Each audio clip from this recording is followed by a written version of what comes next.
मी सुनेत्रा अजित पवार गांभीर्यपूर्वक प्रतिज्ञा करते की कायद्याद्वारे स्थापित झाले आहे अशा भारताच्या संविधानाबद्दल मी खरी श्रद्धा व निष्ठा बाळगीन।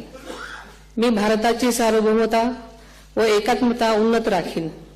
मी महाराष्ट्र राज्याची उपमुख्यमंत्री म्हणून माझी कामे निष्ठापूर्वक व ससद्विवेक बुद्धीने पार पाडेन आणि संविधान व कायदा यानुसार सर्व तऱ्हेच्या लोकांना मी गांभीर्यपणे व निपक्षपातीपणे तसेच कोणाच्याही विषयी ममत्वभाव किंवा आकस न बाळगता न्याय वागणूक देईन।